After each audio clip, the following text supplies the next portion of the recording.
A few years ago, there was a case in Thailand where a villager, who was very earnest in the practice, took his practice very seriously to the point of where his hands became so stiff, he could not move them.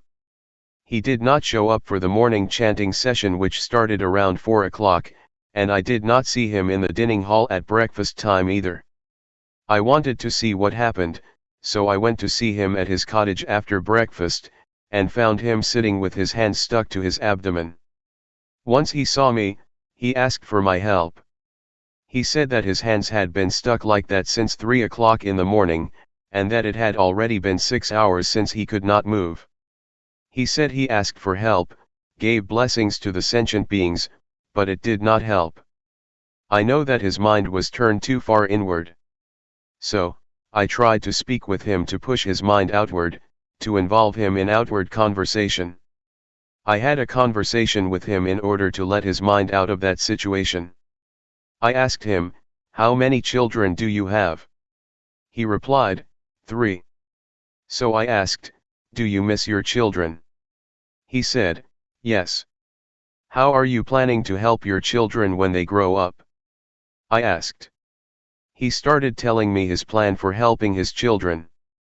Unconsciously, his hands fell down, and he did not even realize it, still talking, replying to me. A few minutes later, he found that, his hands fell down. It happened because his mind became interested in something outside, his mind became balanced, and the problem of his hands was solved by itself. This is an example of how problems can be solved if we try to keep our minds in balance. So, please take advantage of whatever happens to you, whether it be distraction, tension, or repression. Do not feel it is useless. When you feel distraction, it is useful if you try to learn from it. You can learn a lot from whatever happens to you. So, make the best use of it. Do not feel bad when your mind is carried away by thoughts or feels scattered. It can reflect a lot about yourself and the nature of your mind if you pay attention to it. Take it easy, feel relaxed when you practice. For me, I have no problem sitting or walking for a long time without being tired, because I feel relaxed and I take it easy. Whatever happens to you, do not become fussy or frustrated. When you lose awareness, or when you become stuck in your thoughts or in your thinking process, do not be fussy about it. Just feel that it is all right and then come back to the awareness. With this kind of attitude you will feel comfortable, and will get through any kind of problem. You may face not only tension or frustration, but also drowsiness or anxiety. But if you take it easy with the effort, with the attempt to resist these tendencies, you will overcome all of them. Any questions? Question: You just mentioned that when you reflect you can understand more about yourself, but during the practice, aren't we supposed to not think and just be aware? Answer: Yes, at this time you need not to investigate. Just be aware of it, just see it, that is enough. You will finally understand the thoughts, so you need not investigate. Just being aware of them is enough. I would like to add that once you have a better understanding of yourself and your mind, you should be careful not to fall into the trap of knowledge. Just knowing that you know is enough. If you become excited with your knowledge, it can distract you or obstruct you from being aware of your body. Question: Does the knowledge obstruct because you are thinking too much? Answer: It is a trap. It obstructs the practice because when you know more and more you become fascinated by knowledge. When you know more and more, you tend to follow the flow of the knowledge and then you lose the practice of awareness. There is a possibility that insight will arise within your mind, wisdom, or insight into the nature of body and mind. You will have an understanding about wholesome, unwholesome, sin, and merit. You will understand the three common characteristics: impermanence, suffering, and no self. You will realize that you can be a monk in essence though you are a layperson. Some monks, after practicing and achieving such insight, exclaim that, "This is the first time that I feel as though I am a real monk. Just today I became a monk." Despite the fact that they had been ordained for many years, they felt that they were not monks until then. Question: Someone else suggested that, and I have tried it a couple times. After you practice a long time, you feel very well and calm. That is a good time to think about what you want to do in the future, because your mind is very clear at that point. Answer: there is no problem if you know when to finish. There are some artists who use meditation to calm the mind in order to paint. But I would like to say that meditation is not only for work, or solving practical problems. You should aim beyond that, to remove suffering. We should use meditation for a higher purpose than solving the practical problems of daily life. Just keep this in mind so that we can make the most of it. Do not try to achieve anything. Do not try to achieve supernatural powers, or want to be better than other people, to compete with other people, or to have a special mystical power. Do not have such an attitude or it will obstruct the practice. I would like to give another example. One monk in Thailand had achieved a lot before his entrance to the monkhood. He was a member of parliament, he had achieved everything he wanted to achieve. So his mind was achievement-oriented, and when he became a monk, he still had this attitude. When he practiced, he tried to achieve spiritual power, he tried to attain insight, the higher wisdom. He drove himself to practice a lot until his mind became out of balance. When he met me, he asked me, "Do you see that my robe is full of lotus? I am not an ordinary monk now." I took this monk out of the temple and tried to help him become normal. I took him to see the flowers, the trees, talked to him and made him forget the practice for a while, so that he became relaxed and felt better. But do not worry that you will be like him. I can assure you that I will take you to the right path. If you stay firm in your awareness and don't expect anything more than awareness, you will be all right. Question: was he practicing with Luangpor or with someone else? Answer: with another master, he was just visiting the temple. After a brief chat, I knew that the monk had a problem. Question: it is interesting that this monk would trust Luangpor. If they do not trust, the problem cannot be solved. Answer: it has nothing to do with trust. Because if we have the means to solve the problem, we just talk with him personally, and if we know how to help him get out of the trap that he is falling into, then we can help. In fact, this problem can be solved by itself, but it takes time, probably 10 days if nobody helped him. Question: I think maybe I am too inward in my practice, because when he told his interesting story I realized that, all the tension in my back was leaving. After I went outward and listened to his story, I started to forget all about the pain. I still have a congested head, but I can see now that my back tension is releasing. Answer: it is okay. Whatever happens, do not be worried. You should learn how to solve the problem yourself. For example, when you become tense, try to look outward, see your surroundings and pay attention to them. This will help balance your mind. Question: I have noticed that when I go outside to walk around the pond, I feel more relaxed than I do in here. When I work in here, I feel more tense. When I work out there, it feels lighter to me. Answer: do not worry about whether your practice is right or wrong, do not try to achieve the right practice, just keep your mind relaxed and feel comfortable, going beyond anxiety or desire. Question: Luangpor mentioned earlier that hindrances can be helpful, so sleepiness or things like that can be helpful, we just need to resist them. I am just thinking, for example, that today I feel drowsy, and I have been staying with it.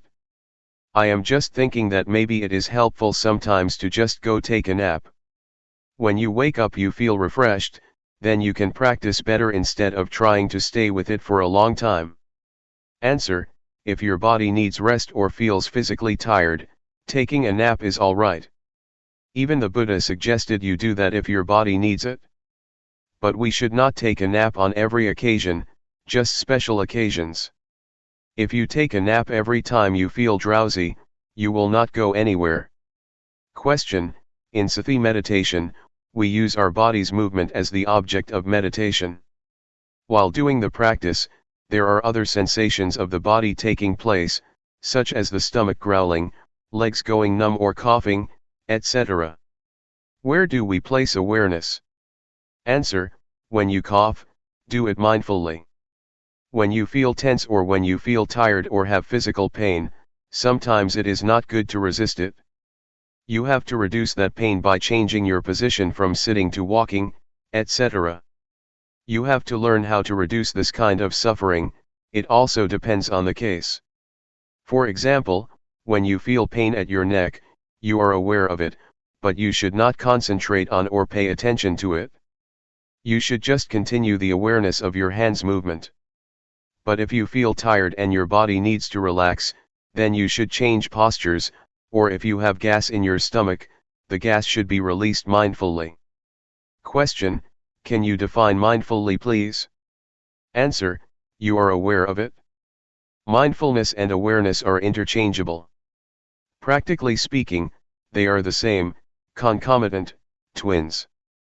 So, to be mindful is to be aware of that particular thing. Question: but when you talk about awareness, you are talking about your senses, right?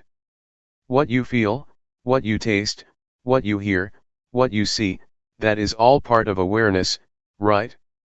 Answer: yes. Knowing what you see and what you hear is awareness. But for the practice, you just pay attention to the object of meditation, like the body's movement. Once, while I was practicing sitting meditation, a big snake moved towards me and it seemed to me that it did not realize that I was in front of it. So, I tried to stop it and make it aware that there was a person in front of it. I threw a matchbox in front of it, and it raised its head once it realized that there was something in front of it. Once I knew it was a cobra, I tried to protect myself without fear, without nervousness or anxiety. Since at that moment, I knew I should not move hastily, I did it mindfully, grasping my robe to protect myself. I prevented the cobra from biting me. June 9, 1997. The Threefold Training. We have to study ourselves to gain a better understanding of ourselves, otherwise, we will become the victim of suffering. Suffering will become our master, and control our minds. If we know ourselves, we become our own masters and can live our lives accordingly. Within ourselves, there is both heaven and hell, merit and evil. Our mind can be the source of happiness or the source of suffering. Pleasure and pain are inside ourselves, as are all states of mind. If we know ourselves better, we will learn how to make our lives happy and free from suffering. There is no better way to understand ourselves, to work and see ourselves internally, than practicing meditation. But normally people are not much interested in meditation. Buddhadasa, a great monk in Thailand who passed away recently, once said that people tend to respect monks, but they never listen to them or put their teachings into practice. Mindfulness meditation is the shortcut to the heart of the nature of our minds and bodies. It will lead us straight to the core of reality, that is the body and mind. There is no way for us to gain a better understanding about mind than mindfulness meditation. Mindfulness helps us attain wisdom or insight into body and mind. It helps us to be clear and remove any doubts we may have about ourselves. During the practice, you may ask yourself, what am I doing? Why did I come here? What is the purpose of meditation? Will it work for me? Or you may ask yourself, is there heaven or hell? These are all questions that I asked myself 30 years ago when I was still a layman. When I met Luangpor Teean, my master, he persuaded me to practice with him. He said that, all of these questions will be answered if you practice with me. What we are doing here is trying to follow the path of the Buddha. The Buddha once said that all of us are subject to suffering. We have suffering in front of us. It has penetrated into the deepest core of our existence. Suffering dominates our lives, so we should be aware of it and try to find the way out of it. We come here to practice meditation in order to get rid of suffering. This method of practice enables us to see the reality of body and mind, to see how suffering is created. It is created from our attachments to body and mind. We are attached to anger or the many kinds of emotions, despite the fact that there is no real self in those emotions. That state of mind has no substantial reality. But we still cling to it, which leads to suffering. Mindfulness enables us to see clearly that our attachments create suffering and misery. It helps us see the body as it is, a combination of various factors. The fundamental elements that comprise the body are earth, fire, water, and wind. We can see clearly how these four fundamental elements make up the body. We can see clearly that the body is not self. There is no self in the body. It is just the combination of these four fundamental elements. Meditation will also enable us to see the nature and conditions of the body. All questions about the body will be solved, and we will not have any questions anymore about it. The same goes for the mind. We will understand the mind with mindfulness. There are thousands of different mental activities of the mind mentioned in the Tripitaka, or the Buddhist canon. These can be understood by us, if our mindfulness is developed enough. During your practice, a lot of thoughts arise in your mind and you may often be disturbed by them. Once you know yourself clearly, you will see that suffering is caused by your attachment to thoughts and emotions. When we hear a noise, we react to it, we are attached to it, and we make judgments about it. The noise is good, the noise is bad. Whatever we see, whatever we have contact with, we always react to it and make judgments, good or bad, pleasure or displeasure, satisfactory or dissatisfactory. We are not aware that we should not be attached to these objects because they have no self.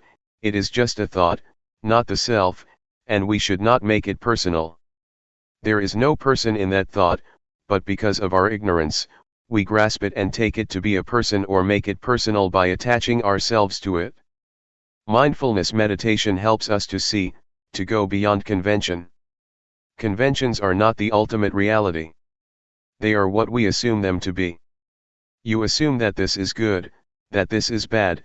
I am the monk, you are the layperson, this is Guanyin Bodhisattva, etc. We are attached to convention and this makes us suffer. If we see the ultimate reality, we will see and understand that convention is just what we agree upon together. With this insight, with this understanding of conventional reality, suffering has no basis of existence. Suffering exists because we are attached to conventional reality. Once we have insight into conventional reality, and understand that it is not the ultimate reality, suffering cannot be sustained. This is the ultimate insight that we can attain if we develop enough mindfulness. The practice covers the whole aspects of the training according to Buddhism.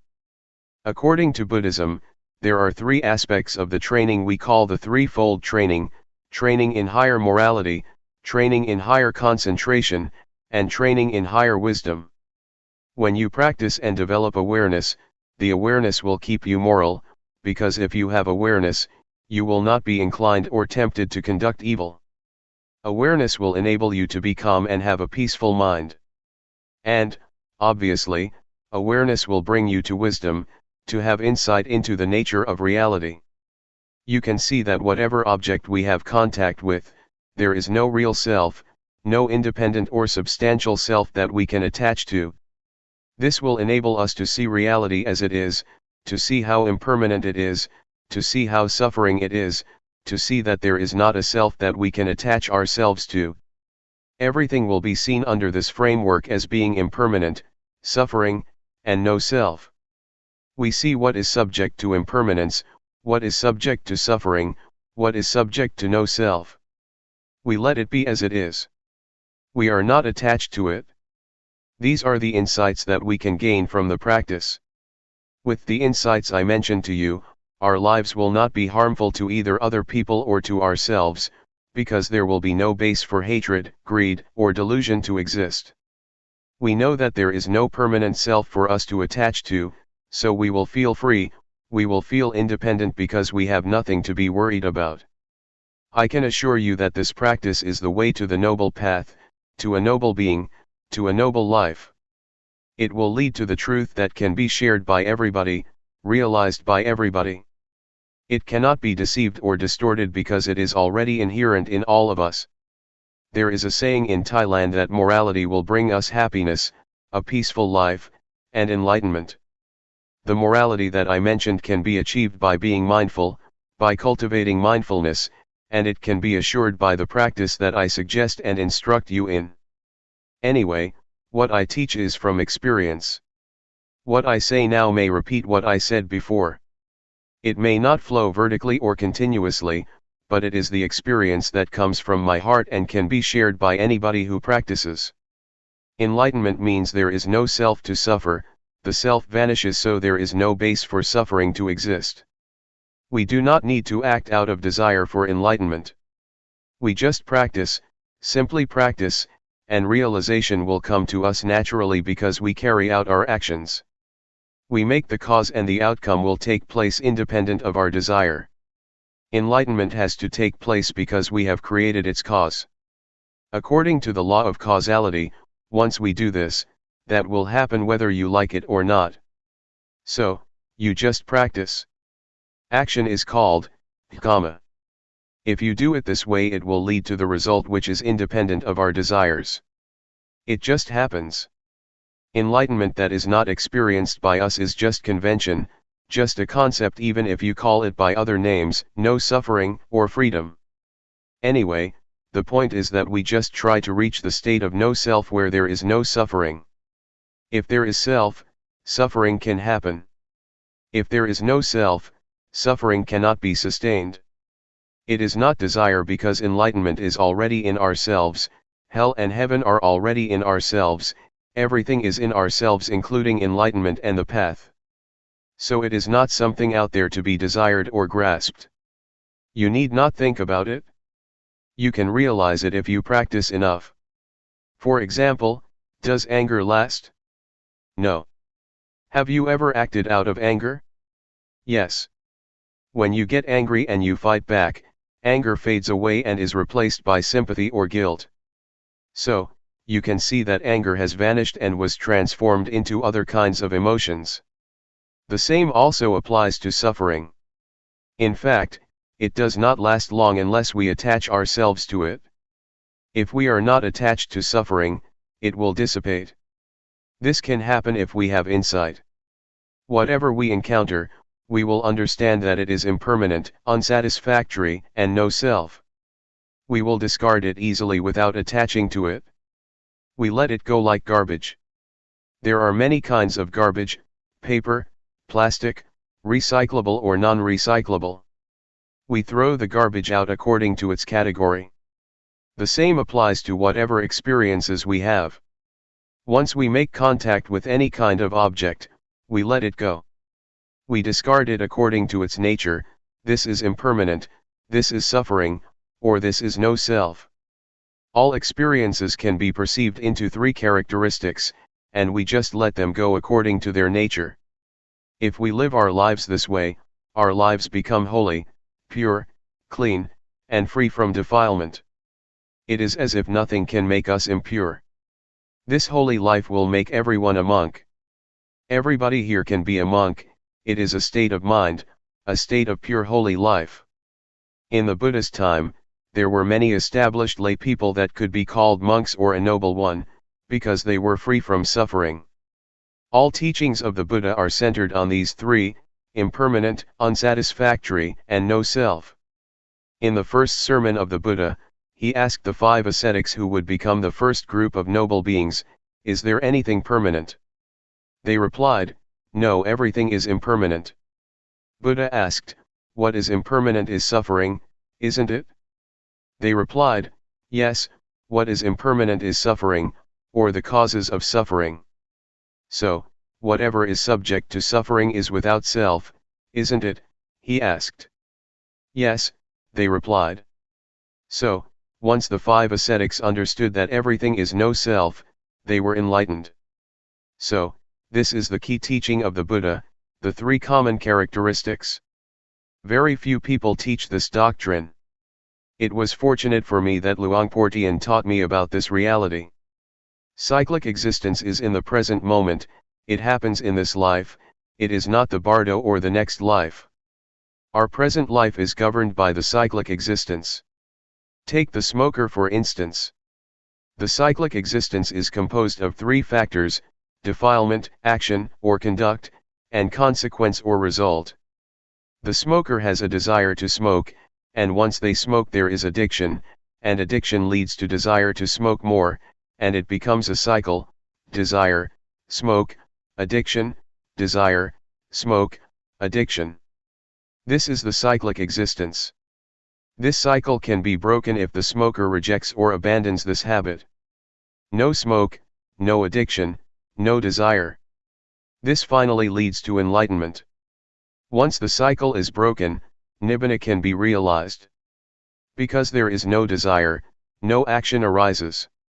Once there is no action, no desire, and no addiction take place, everything becomes normal, becomes cool. Nibbana is the state of coolness. June 10, 1997. Seeing the mind. We are now following in the footsteps of the Buddha.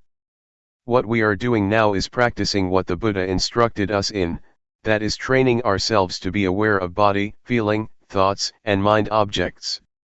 But we should learn how to do it properly, otherwise we may suffer because of the feelings, thoughts, or mind objects that arise.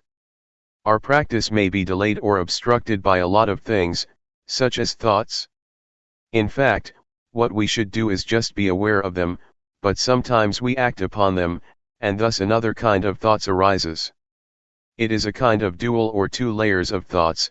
We act upon creating more thoughts. It is not the primary thoughts that create suffering for us, but the secondary thoughts. This reaction or response to thoughts makes us unhappy and will delay our practice. So, please avoid reacting to thoughts, just be aware of them, and then let them go. In Thai, meditation practice is called Hapathibat. Hapatha means to return. What we are doing now is returning, bringing our minds back home. We tend to be driven by emotions, thoughts, feelings, and elemental conditions. They drive our minds away from home. So, we have to bring our minds back home. This means we have to resist, to go against the stream of habit, go against the stream of thoughts or emotions. Normally, we tend to follow our thoughts, but now we try to resist them, to go against habit, and return to awareness. Awareness is our home. We have to turn our minds back to awareness, to bring our minds back home.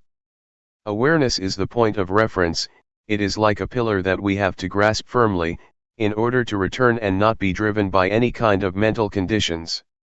Mindfulness meditation covers two kinds of meditation, namely, calmness meditation and insight meditation. The point is to be aware of the body and to be aware of the mind, to be aware of feelings, thoughts, and mind objects. It does not mean that you have to stop your thoughts, just see them, simply know them. When you think or when thoughts arise, just be aware of them, whenever thoughts arise, just be aware of them, no matter how often they arise. It does not matter if you have a lot of thoughts, but the point is that once one arises you are aware of it. If you have 100 thoughts, you should be aware of all 100 of them. It is not how rarely or how frequently you think, but how often you can be aware. This is what we call self-awareness, to be aware of our own thoughts. This is what Luangpor Teean emphasized. Do not be worried if you have a lot of thoughts. What you should do is be aware of whatever or whenever thoughts arise, that is all. That is the practice. If we want to attain calmness or peace, we may try to stop our thoughts or stop the thinking process. This will lead us to the calmness meditation. It will bring us only calmness and peace to our mind. This practice is like putting a stone on top of grass. The grass cannot grow. But once you move the stone, the grass will grow again. So, this kind of calmness meditation is beneficial only when you practice it. When you stop practicing it, your mind will be the same as before. So, we are not going to do that. What we are going to do is not to stop thinking but to be aware of it, to be familiar with our thoughts. The more we are aware of our thoughts, the more we are familiar with them. We will be so familiar with them that we can point our finger at them, and tell them that we will not be their victims again. We will not follow them again. This is what we are trying to do, to understand our thoughts clearly and directly, knowing that they are only the concocted or compounded beings that deceive us. But once we know this clearly, they cannot deceive us anymore, and we become their masters. We will understand that thoughts are not self, they are just the result of the concocting mind. Many practitioners or meditators may at one point be overwhelmed by various kinds of thoughts.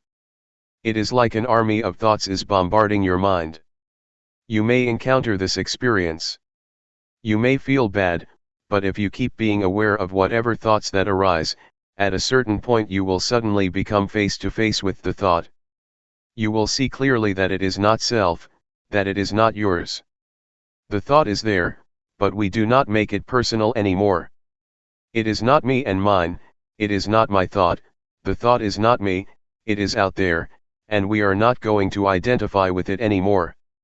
At that point, the thought will have no foundation to stand on to exist. It will vanish, it will dissolve. All thoughts will be dissolved instantly. This is what I call victory of the practitioner. I experienced this kind of victory, and there is nothing else except this kind of victory. I cannot explain more than this, but to ask you not to be discouraged by being bombarded by a lot of thoughts. Keep firm, stay with the awareness, with the knowingness, and then you may be able to overcome it. If you follow my instruction and are aware of body, mind, feeling, and mind objects, all of you will go straight to the target, to the end. So, keep knowing these four aspects of reality. You will gradually understand the nature of these realities, and you will be able to realize that once you hear a sound, it is just a sound you hear. Once you see a form or an object, you just see it, no more than that. So, the body, feeling, mind, or mind objects will not be able to trap you. You will not be subjected to their influence anymore, and you will be able to see these four aspects, these four kinds of realities, the way they are. There is no more than that. Take feeling, for example. If you are not aware of it, once one arises, it will not be just a feeling. It will be more than that. You will judge this feeling. Is it good? Is it bad? A lot of convention, a lot of values will come into play because you are not aware of the feelings. This is good, this is bad, this is desirable, this is undesirable. So, many kinds of values and judgments come into play, and there will be no end. The same is true of mind or thoughts. If you are not aware of them, you become judgmental and will go on, endlessly. So, just be aware of them and they will be finished, it will be ended. Feeling will be just feeling, emotions will be just emotions, and mind objects will just be mind objects, and no more than that if you are aware of them. So stay firm, stay only with awareness, and do not push yourself too hard. Just feel free and do not be worried. If you cannot do it, if you cannot be aware of it, that is okay. Do not feel bad for yourself, do not feel regret, oh, I made a mistake. No, just forget it, just go ahead with your practice. Eventually you will realize the truth through awareness. With awareness the truth will reveal itself. The truth of feeling, the truth of mind, the truth of mind objects, and the truth of body will reveal themselves without your memorizing from texts. These truths cannot be memorized, but it is in your capacity to realize them. From my personal interview, all of you have already experienced what is in yourselves. You did not experience something in your imagination. What you explained to me during the past few days is what you have experienced. It is inside yourselves, it is useful. Do not discard it. If you know how to see it properly, it may not be mindfulness that you wish for, but it is still useful for you to use it, for you to understand it. So, just try to learn from it, and it will give you insight or wisdom. What we have experienced so far is not beyond the realm of body and mind. This is the physical body, and feelings, thoughts, and mind objects are in the realm of the mind. So you did not experience something out there. It is already in your body and mind. Try to make use of it skillfully. Luangpor Teean told me that the training of the mind is to see the mind, to look into it, not to seek for calmness of mind. Just see it, just be aware of it, and you will have proper mental training. Since your experience is not beyond body and mind, you do not experience something out there. You experience what is already in yourselves. So, just feel free, feel relaxed and know that you have done nothing wrong. But if you see the image of hell or heaven out there, if you smell odor out there, if you see a vision of angels or a deity out there, you are traversing the wrong path. Please come back. Just try to see, be aware of what is already in your body and mind. That is all. Do not look beyond that. What you have already done may be called meditation, observing the precepts, or earning merit. The meditation you practiced has already covered what I just mentioned. When you practice meditation here, your mind becomes normal, that is sila, or morality. It means normal, normal in conduct, normal in deeds. If you feel calm and peaceful, that is wholesomeness, or husala. If you know how to be free from your thoughts, that is wisdom, even if you suffer because of them, as long as you learn from them, you have gained wisdom. It is knowledge. It is not necessarily negative. When you practice, you do not do anything harmful to yourself nor to anybody, which means you have already kept the precepts, observed morality. So, morality, concentration, wisdom, wholesomeness or merit, have already been developed from your practice. Please learn how to transform undesirable thoughts, and whatever suffering you may experience. Do not let thoughts make you suffer. Try to adjust your mind, try to change it to be wholesome and happy. You have to learn by yourself to solve your own problems, and if you keep solving your problems, you will have what we call wisdom. You will learn that you are your own master, you will know that your own self is your refuge, and this is the ultimate truth that everybody should understand. There is no refuge other than oneself. Any questions? Question: whenever there is a thought, you suffer because you develop more thoughts. Thoughts that stem from intentional thoughts are okay, I think. For example, if during the practice, you have a thought and know that you cannot improve yourself based on it, then you come up with something of how you want to improve it. Answer: yes, if it is a skillful thought, it will lead to wisdom. We should learn from thoughts without suppressing them, that is what we call wisdom or insight. Wisdom can be obtained when body and mind are free of disturbance. Now, we are already here, and our bodies are far away from annoyance or disturbance. If our minds still think about this and that all the time, about sensual pleasure, about sensual happiness, the Buddha compared this situation to a log that is on the shore but is still wet. You cannot make fire with this wood.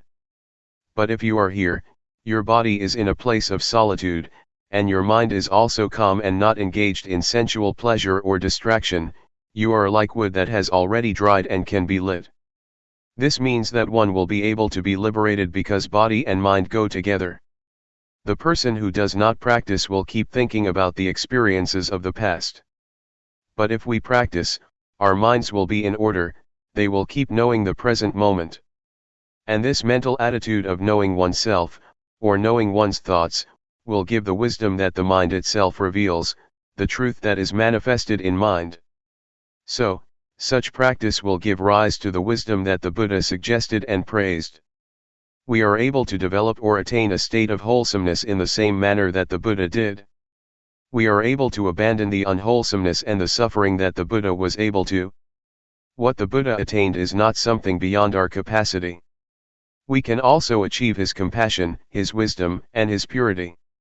So, do not think that the Buddha's qualities are something out there. It is already in our capacity to develop them if we practice constantly. If we practice hard enough, his compassion, his wisdom, and his purity will be shared by us. Mindfulness meditation leads everybody to the same goal, just like Route 301 led everybody here. Anybody who practices mindfulness meditation will realize the same thing, the same wisdom.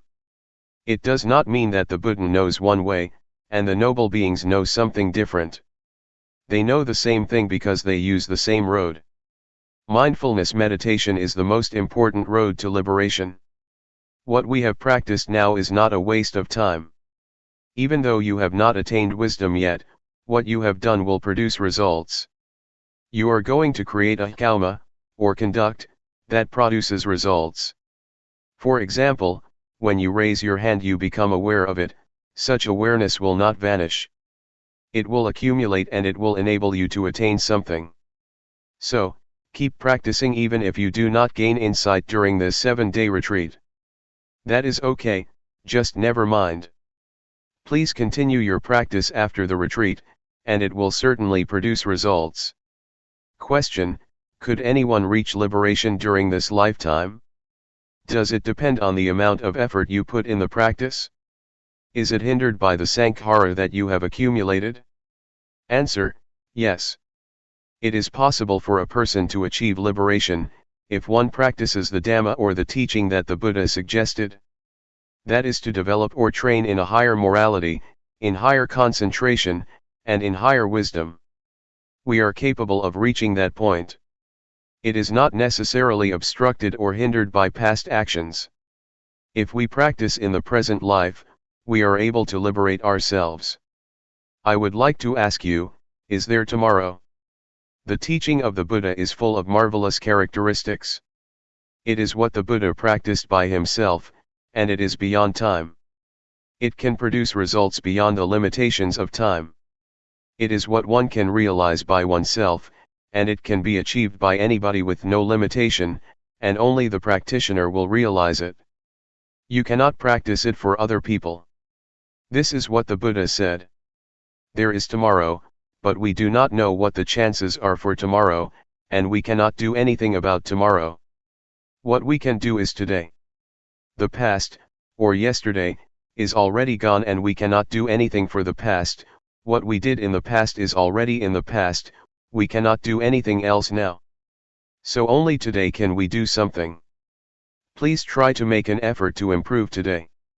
Do not pay much attention to tomorrow or to yesterday. Question: can we teach what we have learned to other people? Answer: we teach and we share what we already have. If we are compassionate enough, we teach compassion. If we are kind enough, we teach kindness. So you share what you have already attained or teach it to other people. There are many things that we may not have achieved yet, but we are able to do that. For example, we may not have read a book but we can still give it to other people. It is like food that we do not eat but share with other people. We do not benefit from it, but we can give the benefit to other people. We just try to help as much as we can. If we find children in trouble, we should try to help them as much as we can. There are many levels of Dhamma. If you live your life according to the moral precepts, you do not harm anybody, you do not kill, you observe the 5 precepts, you have already attained some level of Dhamma. So you can teach if you behave properly. But for the higher levels of Dhamma, one has to attain some level of insight in order to teach other people, but in reality nobody can teach anyone, we can only teach ourselves. Question: I have a question on seeing thoughts. Over the years, I have been practicing, worrying over the quality of thoughts. Thoughts can be strong and there may be many thoughts coming. I am wondering, if, over time, as I keep practicing, will the nature of my thoughts change so they are not as strong, not as quick, or will you just see the thoughts and they will improve? Answer: yes. The unintentional thoughts or undesirable thoughts that cause suffering will change. Their nature will change if you keep looking at them, and at the same time you may be more adept at looking and seeing. Your capacity to look and the nature of thoughts will both change, and your unintentional thoughts will improve. Everything is subject to change, even hatred, greed, and delusion will change if there are sufficient factors to produce the change. It is the law of nature that everything is subject to change, because everything depends on various factors. Luangpor Teean once made an analogy of the state of enlightened mind. An enlightened mind will not hold on to or attach to sensual pleasure, or anything that causes suffering. You just let it pass, let go of it. But if you are an ordinary person, you just grasp this greed, hatred, or sensual pleasure. Even if this is the anger which causes suffering, we still grasp it, and we enjoy it, enjoy getting angry. So, this is the mind of general people who never practice, they cling to happiness and suffering. People do not turn away from suffering, they cling to it and do not let it go. I ran a summer camp. The small novices had a quarrel and wanted to fight with each other. I tried to keep them from kicking and striking each other, but they still wanted to punch each other. They wanted to preserve the anger, they clung to it and would not let it go. So, this is the state of ordinary minds, of ordinary people. When the eyes of the enlightened one make contact with a form, a visual object, to see is just to see, there is no clinging to the form or to the visual object, it just falls down and suffering cannot exist. There is no attachment to the eyes or to the mind. But for ordinary minds, once the contact has been made, they cling to the noise, to the object, and cannot let them go. In fact, Luangpor Teean compares it to clay. If you throw it at a wall and it sticks, it is like an ordinary mind, you cannot let it go. You just think about it over and over, and you become happy or suffer. But for the enlightened mind, it is like dried soil, you throw it and it never sticks to the wall but just falls down. You just see it but nothing happens. Question: is appreciation of beauty a judgment? Answer: that this is beautiful or this is ugly is just convention. The mind of the enlightened one is like the leaf of the lotus that cannot be stained by water, not even a drop. The enlightened beings live in the world but cannot be stained or polluted by the world. They do not cling to the world. They are beyond the world, but they live in the world. The lotus grows out of the dirty mud, but it will never be polluted or stained by the mud. It is very beautiful. This is the mind of the enlightened one. Question: why is happiness a suffering? Is it because it is unstable? Answer: if it is general happiness, it is suffering because it is subject to change. It is just convention. But supreme happiness, liberation, or enlightenment, is different. No happiness is greater than enlightenment. June 12, 1997. Foundations of Mindfulness. Please pay attention. We have been following the instructions that the Buddha gave in the sutta called Satipatthana, or the sutta about the 4 foundations of mindfulness, which covers all human activities. Human lives or human ways of conduct can be divided into 4, the realm of body, the realm of feeling, the realm of thought, and the realm of mind objects. There are a lot of details concerning these 4 aspects of a human being. Our bodies have experienced a lot of things, we have felt a lot of feelings, encountered various kinds of thoughts, and faced a lot of mind objects or mental impressions. No matter what happens to the body or to the physical form, with mindfulness we can understand the fundamental truth, or the fundamental nature that underlies the activities of the body. Mindfulness gives us insight into the nature of the body.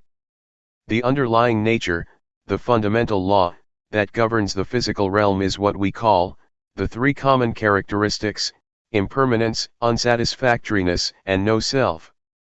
Feelings are also subject to the 3 common characteristics. Every kind of feeling, whether it results from contact with the eyes, with the ears, with the nose, with the tongue, with body, or with mind, is subject to these 3 common characteristics. Ultimately, feelings have no self. We cannot take them to be a self or a person. If we do not understand the reality of feelings, we will be their slave. We will try to struggle for the pleasant feelings, we will try our best to protect whatever can give us pleasant feelings. A lot of people are busy possessing objects that provide them with pleasant feelings, but they will ultimately find that they cannot keep them all the time. They are subject to change, to vanish. The Buddha always stresses that a feeling is not self, it is not the person, it is not the individual, so do not take it to be a person or self. Worldly beings who do not practice cannot understand what the Buddha said, but we will be able to understand if we practice hard enough. During the past few days we have been here, we may not have attained this insight yet, but it is within our capacity to see, to understand, and to have insight into the nature of feelings. We should understand mind or mental formations too.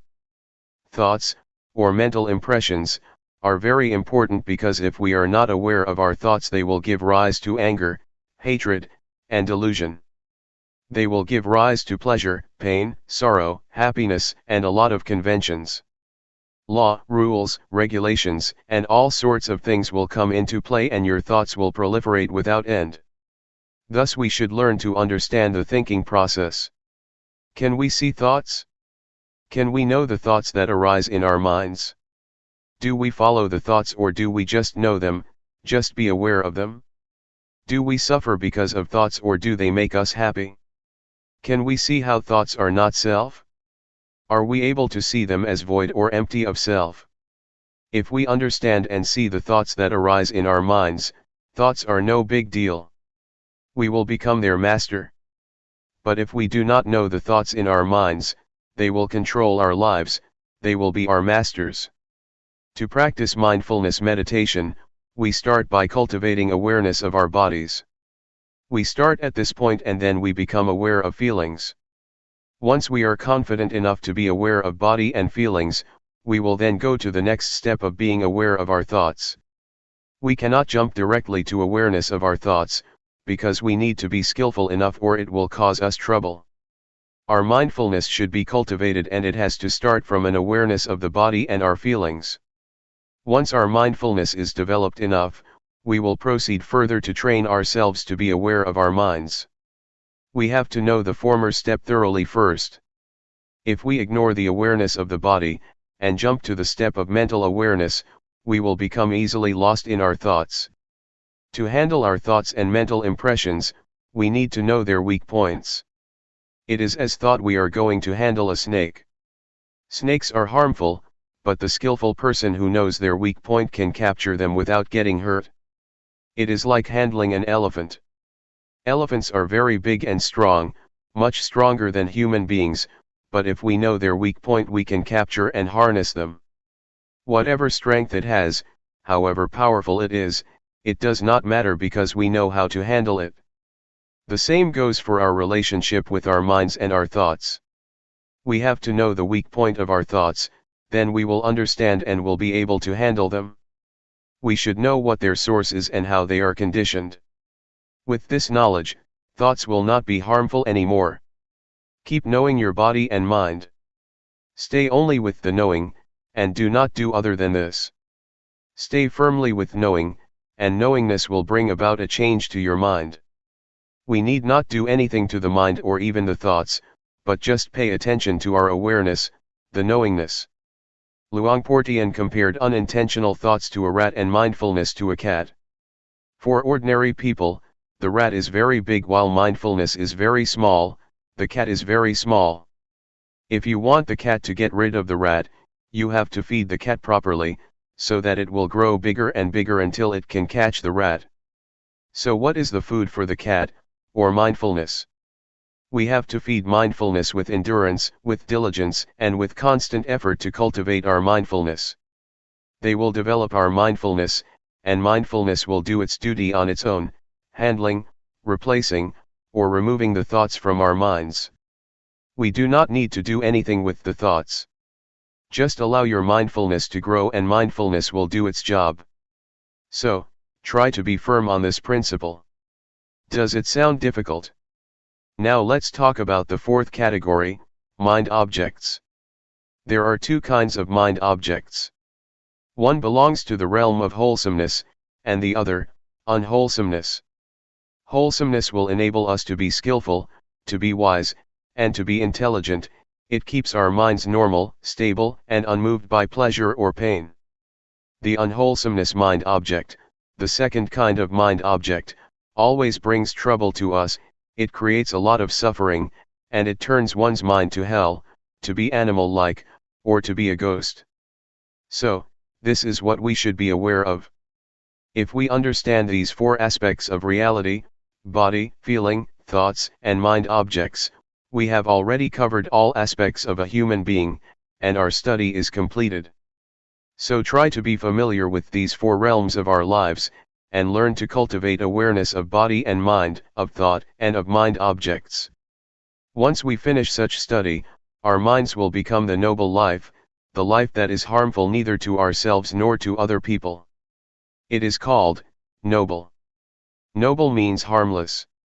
Do not become stuck in doubt, in uncertainty. I can assure you that all kinds of sufferings, defilement, and unwholesomeness, are born out of our ignorance of the nature of body and mind, and strengthened by it. Once we have attained insight into body, feeling, mind, and mind objects, these four aspects, our lives should be liberated. What I have learned, and have not learned much, I learned about these four aspects of life or reality. And, Luangpor Teean did not teach much, he only taught these. Once I understand these, I no longer need the master. I no longer search for or seek any master. My study has been finished, my search finished, and now I do not need master anymore.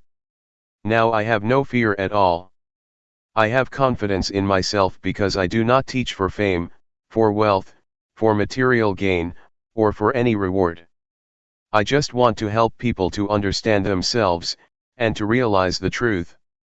What I have said are just words, but it is not what I have memorized from any texts. I have not much learning, but what I share with you is from my direct experience, from my own realizations. That is why I am confident speaking and sharing with you. That is all. Please regard all of us as brothers and sisters. The Buddha is the father, Dhamma is the mother, and Sangha is the brothers and sisters.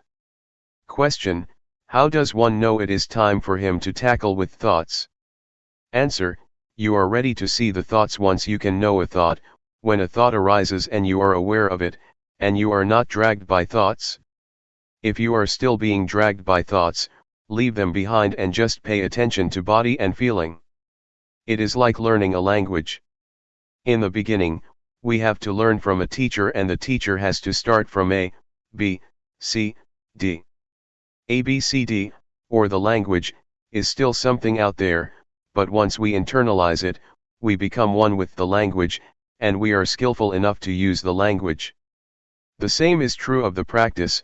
We need to practice until we become confident enough, that it becomes our habit. When a thought arises, you are immediately aware of it, and can handle it properly.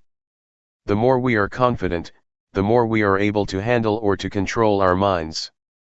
Finally, awareness will lead us out of suffering. If we still become lost in our thoughts and are still moved by them, still get happy or suffer because of them, it is not time yet. Anyway, for beginners, the first step of practice is not to keep knowing the thoughts. Please be aware of the body first. Once you are competent enough, it is okay to go ahead to the next step of mental awareness. Question: how do you get rid of drowsiness during the practice? Answer: it is natural to get drowsy. Everybody has to face this problem and overcome it. Otherwise, it will become an obstacle to the progress of meditation. Drowsiness is caused by the laziness of your mind. We should activate it. Try to give our mind a job to do. Pay attention to external things, so that it becomes activated again, or change your posture, or feel the vibration of your body.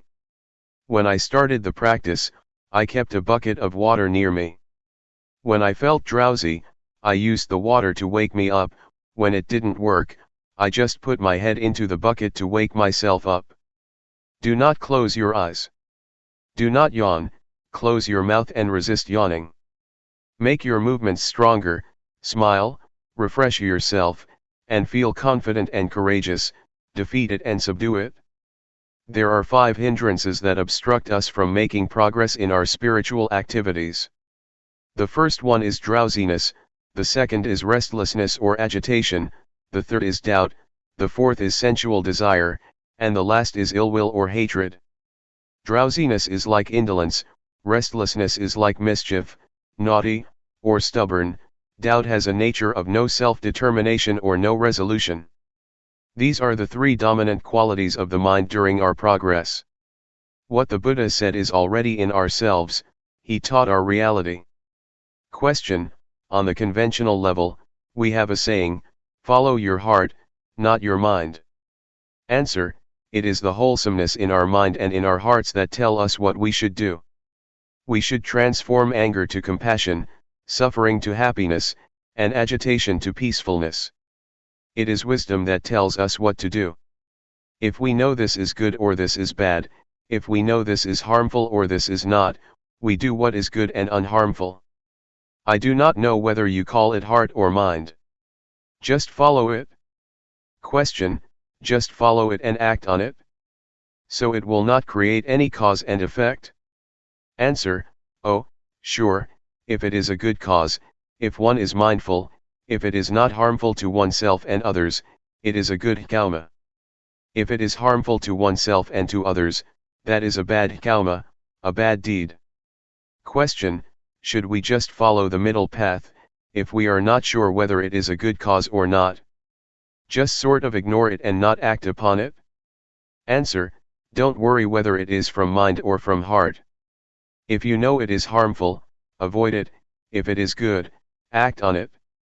We do not know, and we do not have such an expression in Thai, at least not one that is popular among the Buddhist monks. We often follow the heart and create a lot of problems. It is a different cultural orientation. Question: how does mindfulness work? Answer: you will realize it after you see it very often. You will realize, oh, it is like this. It is a matter of how frequently you see it. Avoid thinking, analyzing, or reasoning. Watch your body until your mindfulness is developed enough, and your mindfulness will be like a fire alarm, a smoke detector. The smoke detector never watches or keeps looking for smoke, but once it detects even a small amount of smoke, the alarm goes off. Mindfulness is like that. You will be aware of even a small portion of thought that arises automatically, without intention. So allow mindfulness to work on its own, do not order it or command it. Mindfulness works like that. Question: can you comment on psychic power, miracle, or New Age? Answer: if it happens and you become attached to it, there is the problem, but if you just see it and let it go, or if you are just aware of it, that is good.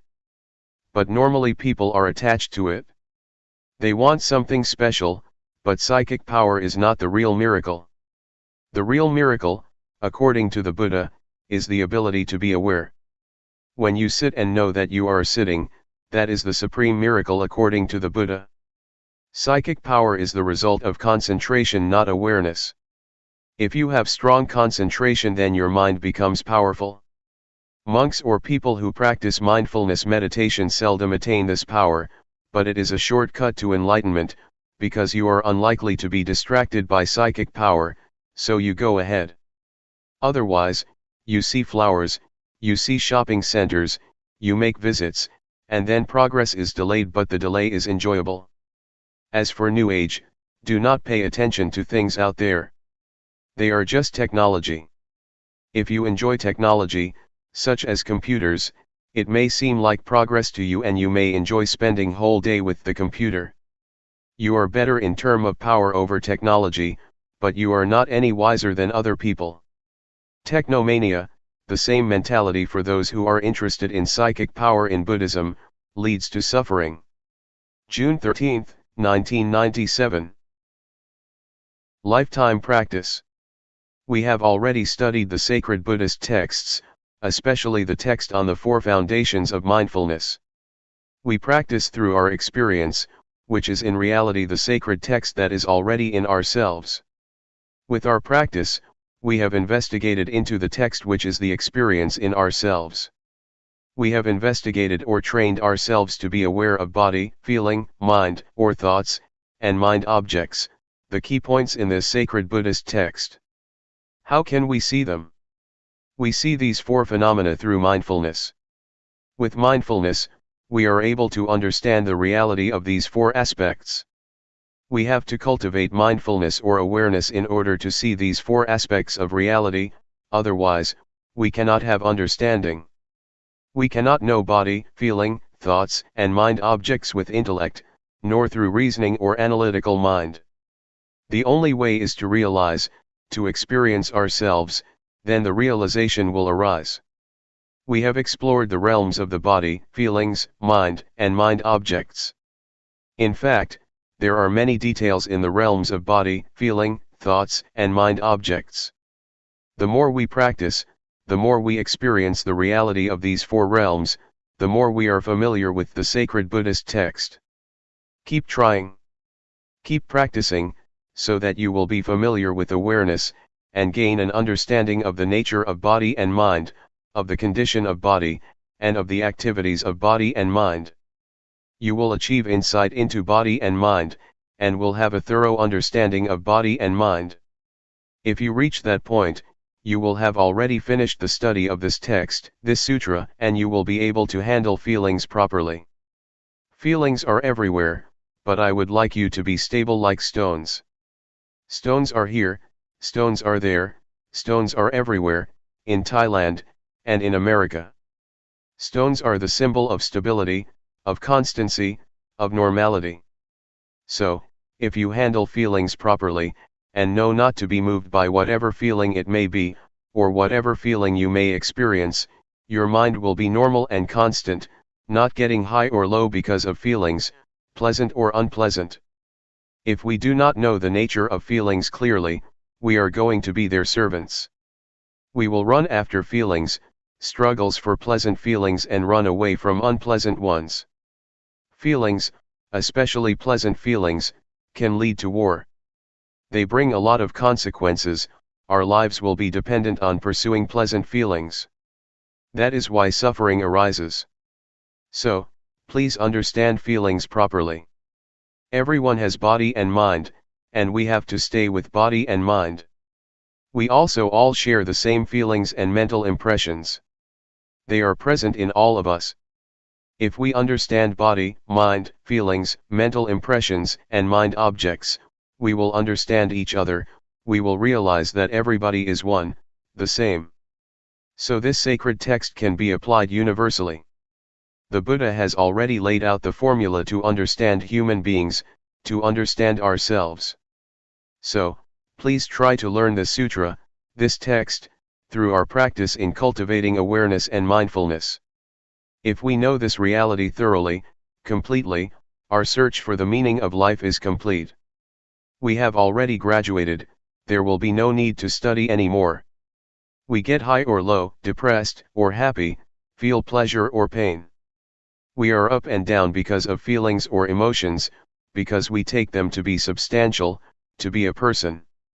We make them personal because we do not understand the real nature of these mental impressions.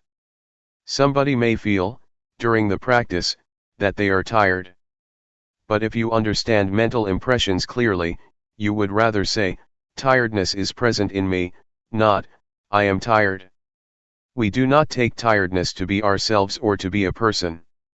So please develop an observer in your mind, within yourself.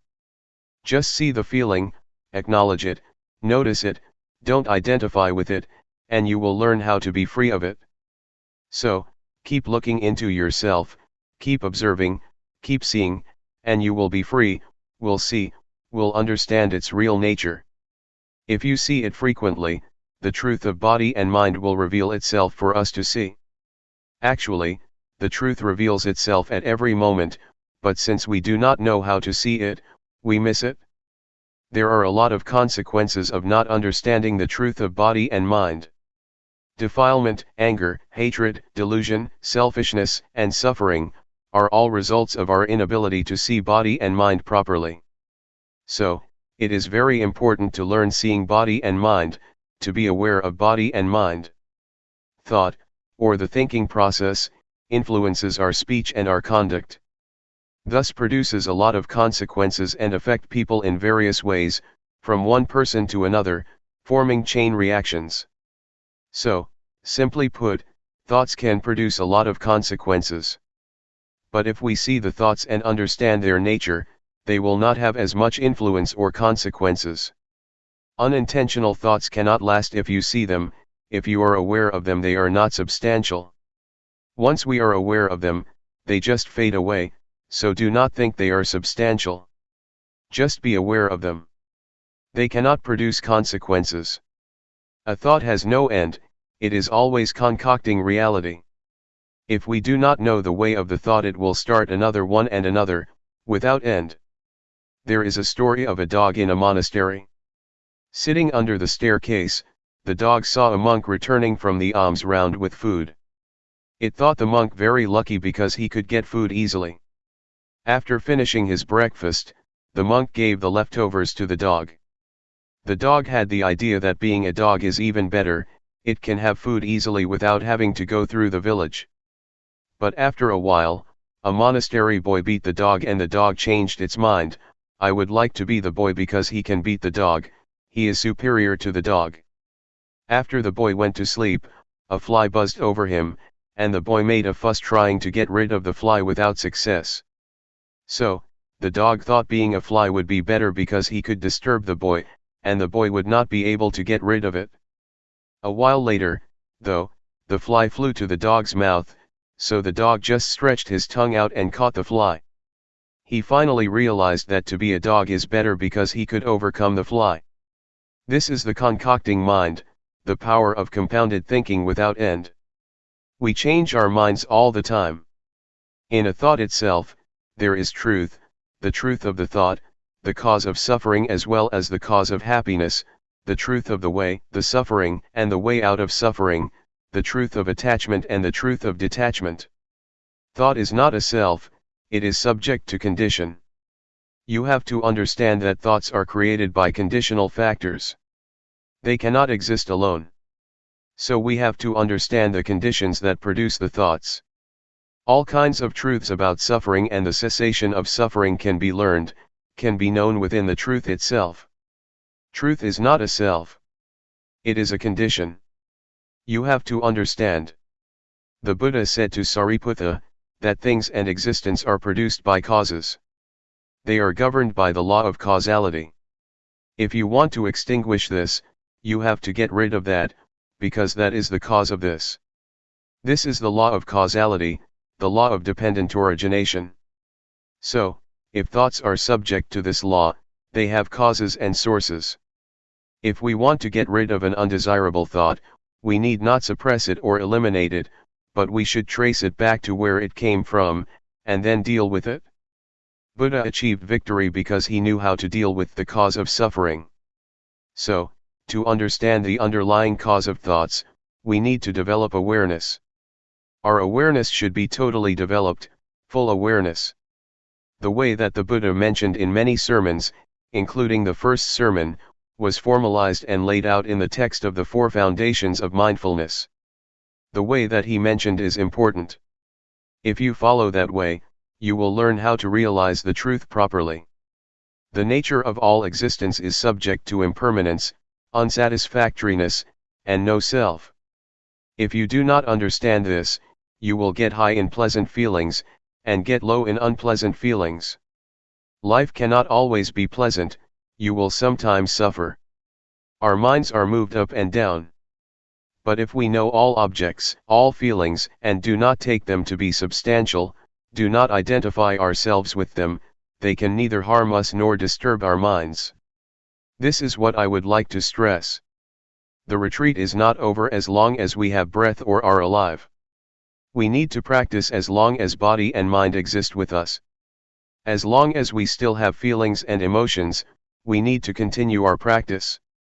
To give you an idea that we are not alone, anything happens to us, noise, voice, people, sight and sound, taste and smell, from surroundings, have involved our lives.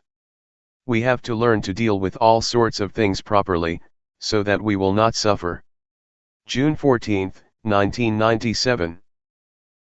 Buddhist meditation in a nutshell. I would like to talk about the problems of meditation. They are problems that we all share: drowsiness, pain, tiredness, and exhaustion. These problems are quite normal for the practitioner. We have all experienced the same kind of problems. The only duty we have is to be mindful in every moment and in every situation. Whether you are drowsy, tired, or feel pain, try to be mindful in that situation, meaning you are not disturbed by these problems. Do not regard them as obstacles, but take them as experiences that enrich your practice. Because skillful practitioners have to learn how to deal with various kinds of experiences. Do not try to find answers in the intellect or in your brain, or try to investigate into the thoughts, or make reasons for what you have experienced. Just feel. Just stay aware. The practice of awareness will bring you insight or wisdom. It is the wisdom that is not the result of intellect or rationalization, but of repeated practice. This kind of wisdom enables you to understand the nature of reality. And the practitioner who concentrates on this kind of practice, will obtain wisdom in return. This is what we call wisdom resulting from practice, not from intellect or from memorization. There are 4 kinds of objects that you should be aware of.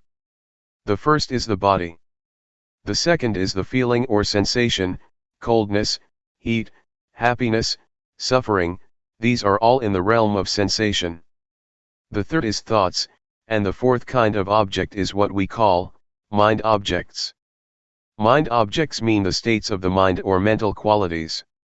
They include 5 hindrances: sensual desire, ill will, sloth, anxiety and doubt, and 7 factors of enlightenment: mindfulness, truth investigation, effort, zest, calmness, concentration and equanimity. Be it a wholesome or unwholesome object, just be aware of it. So train yourself to be aware of these 4 objects over and over. If you are not mindful, the body will bring you suffering and a lot of problems, feelings will create a lot of problems for you, as will thoughts and mind objects. So, it is crucial for us to be mindful with respect to body, feelings, mind, and the mind object. And this will give you insight. The more you are aware, the closer you are to insight. That is why we call this practice insight meditation, the meditation that brings you insight. The first level of the enlightened one is called Sotapanna. It means one who has entered the stream of enlightenment.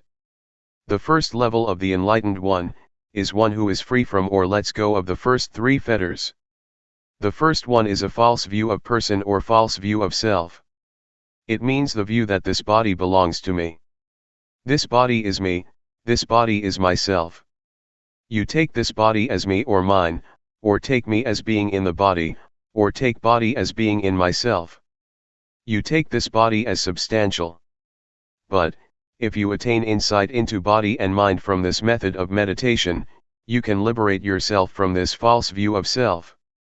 The second fetter is uncertainty, skeptical doubt. Once you have realized the true nature of body and mind, you achieve insight or wisdom, and you have no doubts about the practice or about the proper way of meditating.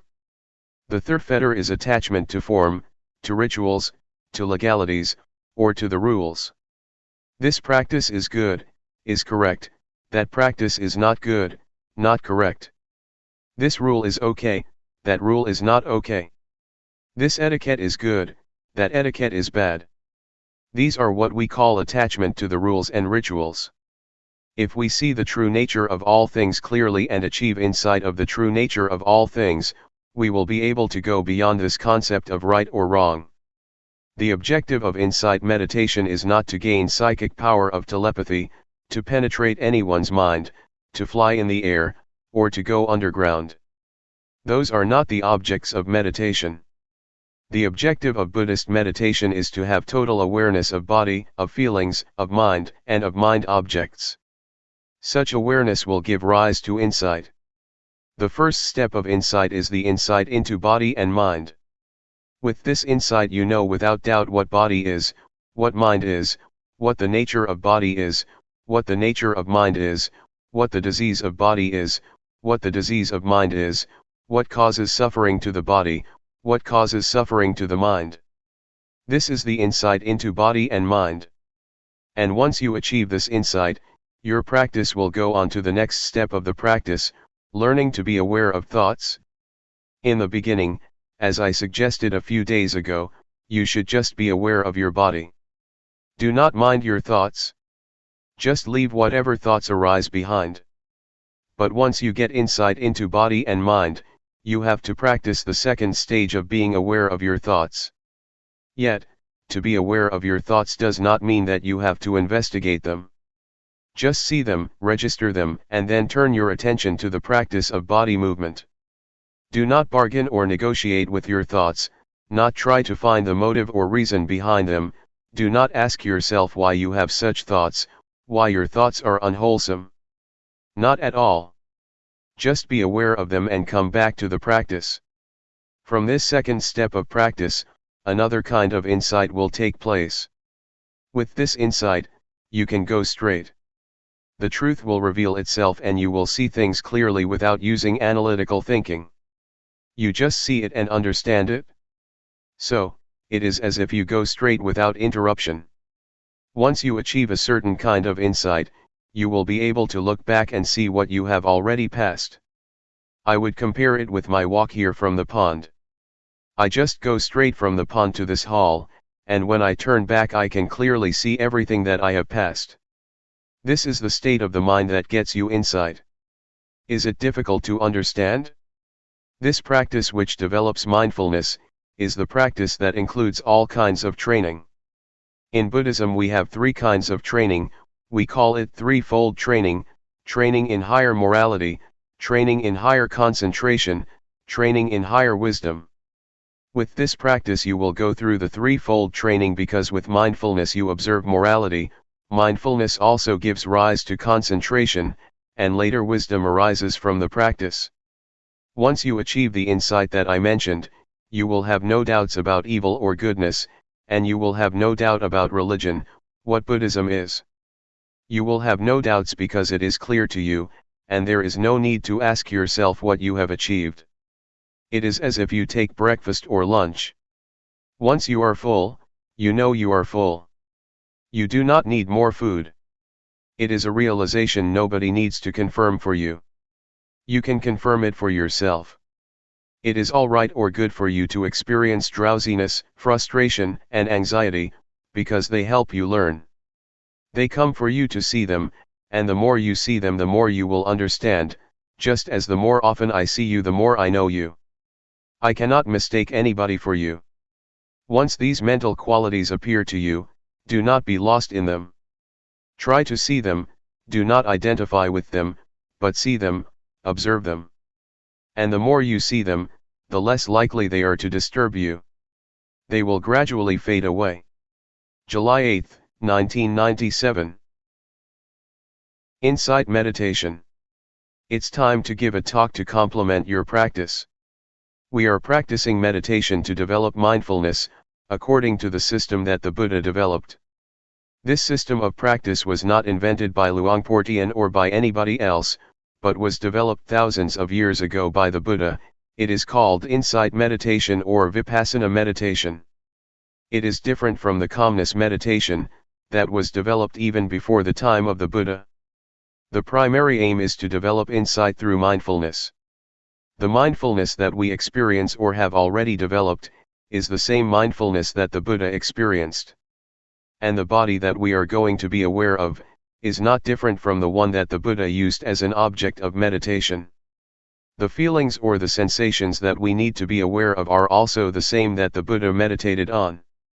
And all the hindrances that we encounter, be it anxiety, uncertainty, indolence, anger or sensual desire, are also the same that the Buddha faced and overcame. So, what we do is not far from what the Buddha did or experienced. There are two objects that we have to be aware of, body and mind. That which moves is body.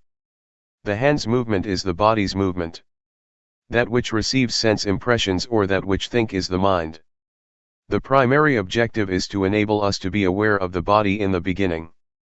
This practice enables us to be aware of every moment, every movement we make, either in our daily lives or in the formal practice as we are doing now. Sometimes we take this body as mine. We take our thoughts to be my thoughts, to be myself, or to belong to myself. These are misperceptions, or false views. We should take the body as body, mind as the mind, and nothing beyond that. The body follows the laws of nature. It has its own nature. The body is also subject to change. It has feelings. Do not take feelings or physical sensations as self or as substantial. They are just the condition of the body, just the feeling of the body. The same applies to the mind. There are many kinds of mental states: anger, drowsiness, anxiety, happiness, suffering, etc. These are not the real nature of the mind. They are just the activities of the mind or the conditions of the mind. The nature of the mind itself is peaceful and radiant. Again, do not take the negative emotions as the nature of mind. They are just the conditions of the mind. Please differentiate between these two aspects, nature and conditions or activities. If you have this understanding, the understanding of the nature and conditions of body and mind, you have already achieved insight into the reality of body and mind. When we develop mindfulness, it enables us to see and to be aware of body as body, feeling as feeling, mind as mind, and do not take them to be selves, to be ourselves, to be me, or to be mine. When anger, anxiety, or suffering arises, please see them as they really are. Recognize that suffering is present in me, but I am not suffering. Anger is present in me, but I am not angry. Drowsiness arises in me, but I am not drowsy. Try to see or to be aware like this. Do not take any emotion as yourself or belonging to you. Just take it or see it as it is. That is the proper attitude to have. When you practice mindfulness to a certain point, you will have this insight into body and mind, and the truth of body and mind will reveal itself. What is the nature of body? What is the nature of mind? What is the suffering of body? What is the suffering of mind? What is the cause of physical suffering? What is the cause of mental suffering? These are the truths that will reveal themselves when you attain a certain level of insight, and these will reduce your suffering. You have to look. You have to be aware. Then, insight will occur. If you are lost in thoughts or emotions, you cannot see, cannot understand the nature of mind.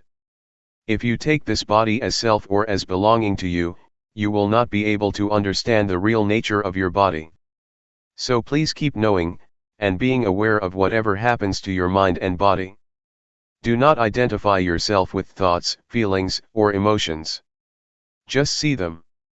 When you are aware, you will realize that the mind is impermanent, it is subject to suffering, and it is not self. The same goes for the body. The body is impermanent, it is subject to suffering, and it is not self. These are the insights, the results of awareness. Can you understand? The noise disturbs us, but sound is just sound. Do not bother with it. Don't be disturbed by noise. Just accept it. That's the way it is. Do not let it have an effect on you. The state of awareness is very important. It is the path. It is the fundamental of holy life. It is the whole of the training. In Buddhism we have three aspects of training, or threefold training: training in higher morality, sila; training in higher concentration, samadhi; training in higher wisdom, panya. If you practice mindfulness, you have already undergone this threefold training. Awareness enables you to be free from thoughts, free from mental states. It enables you to let go of these elements. And if you achieve the full awareness, you will be free from birth, aging, sickness, and death. You will no longer be disturbed by them.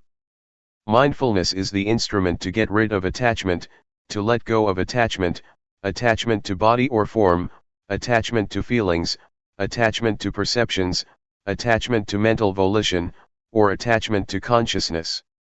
These 5 kinds of attachment, or attachment of 5 aggregates, will be dissolved by the power of awareness. The Buddha once said that attachment to the 5 aggregates, form, feeling, perception, mental volition, and consciousness, is suffering. It is the cause of suffering. So if you are able to let go of the attachment to the 5 aggregates, suffering cannot exist. That's why the Buddha calls it the supreme victory, the victory of letting go of these attachments. For this to be possible, you need to have full awareness, total mindfulness, which will enable you to see the way things really are, and to understand the nature and the conditions of things. The nature of things is impermanent, unsatisfactory, and no self. The conditions of things are subject to change. Pleasant, unpleasant, agreeable, disagreeable, content or discontent, these are the conditions of things that keep changing. They are not reality. What I told you is the truth, the Dhamma, it is not a fiction or an invention. And this state of insight is not beyond your reach. It is in your capacity to attain the truth, to realize the truth. Keep practicing. Develop awareness as much as possible. Do not waste your time on thoughts or on the thinking process. Just practice. Do not dwell on your thoughts. That's all for today. July 9, 1997. A handful of Buddhism. We are learning to practice meditation. The purpose of meditation is to develop awareness and mindfulness. The more we exercise awareness, the more we develop it. It will become present in our bodies, and our minds will become familiar with our bodies because of mindfulness. Try to make your mind familiar with your body, so that it will be with your body. People are differentiated by their actions, karma. Karma is the determining factor that differentiates all of us. If we practice mindfulness, it is the action that can determine our lives and have an effect on us. Keep practicing mindfulness. If we practice enough and properly, it already includes the training in higher morality, the training in higher concentration, and the training in higher wisdom, or what we call, the threefold training. There are many things that keep us from being aware, and keep us from knowing. There are sensations, or feelings. If we are caught up in feelings, our mind is turned from ourselves or from the body, and we do not experience awareness.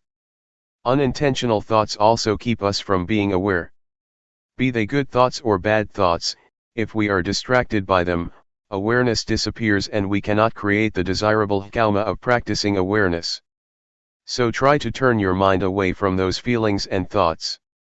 Do not become distracted or disturbed by them. If you become aware and keep knowing your body, you will realize later that the unintentional thoughts are like the garbage. They are undesirable and we are no longer tempted by them as before. We do not refuse or reject feelings or thoughts, but we are not to be caught up in any of them. Mindfulness enables us to be aware of these feelings and thoughts, and mindfulness enables us to bring the mind back to the body's movement. We keep knowing, keep being aware, and keep returning our attention to our bodies, rather than being lost in our feelings, emotions, or thoughts. These will give rise to insight. We will see clearly that the unintentional thoughts are garbage that cannot trick us anymore. Formerly we may have enjoyed thinking the thoughts, falling into them, getting caught up in them. But once we see them as garbage, we feel ashamed of ourselves, and we no longer want to bother with them. This is the insight that you can achieve from thoughts themselves. They give you this lesson. When thoughts arise, just be aware of them. And I myself, as I told you yesterday, have been caught up in thoughts for many years, never aware of how they determined my life. But one day I was suddenly aware, I suddenly understood. I suddenly bumped into a thought, saw it face to face, and finally overcame it. My thoughts could not tempt me or trick me anymore. This was the decisive victory. Before that, I was the slave of my thoughts which concocted greed, hatred, and delusion. With thoughts, greed, hatred, and delusion arise. A lot of thoughts become the consequence of those defilements. Once I understood and saw the thought clearly, I became its master. The thoughts cannot be my master anymore. This is the insight, the result of accumulated awareness. The four categories, body, feelings, mind or thoughts, and mind objects, keep coming into our lives. We experience all of them. During practice, they keep coming, keep arising, and keep disturbing our minds. We do not know how to deal with them because we do not have enough mindfulness. But if our mindfulness is strong enough, they just come for us to learn and see their nature clearly, to see that they are temporary states of mind. There are two kinds of nature, the nature of body and mind, and the conditional state of body and mind.